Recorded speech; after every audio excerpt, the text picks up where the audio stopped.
Isa si Northport Batangpier forward Arvin Tolentino sa nagpapasiklab ngayon sa PBA. Kaya naman maraming fans ang mahirit na mapasama siya sa Gilas Pilipinas pool. Ano kaya ang reaksyon dito ng PBA star? Alamin natin yan sa ulat ni teammate Rafael Bandayrel. Patuloy ang pamamayagpag ni Arvin Tolentino para sa Northport Batangpier. Ngayong Season 49 PBA Commissioner's Cup, isa siya sa mga leading contenders para sa Best Player of the Conference race. Hawak ang averages na 23.8 points, 7.2 rebounds at 3.3 assists. Bukod sa kanyang individual performance, nangunguna rin ang kanyang koponan sa standings papasok ng playoffs. Sa ngayon, league leader ang Batangpier sa kanilang 8-3 win-loss record.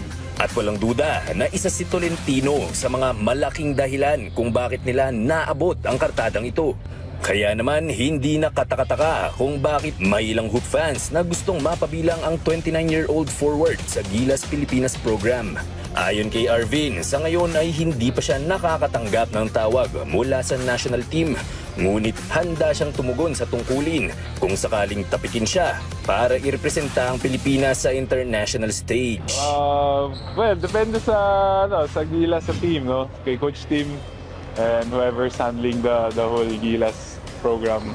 But I'll be ready, di ba? If ever I get the call, I'll be ready and will really give my best for the country.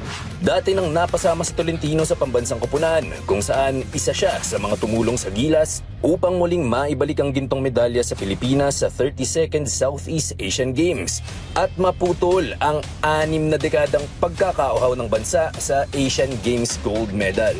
Ngayong si Team Cone na ang head coach ng national team, marami ang umaasa na muling makapagsusuot ng Gilas jersey si Tolentino, lalo na't meron na silang pinagsamahan dahil naging player na ni Coach Tim si Arvin sa Barangay Ginebra bago ito lumipat sa Northport. Rafael Bandayrel para sa Atletang Pilipino, para sa Bagong Pilipinas.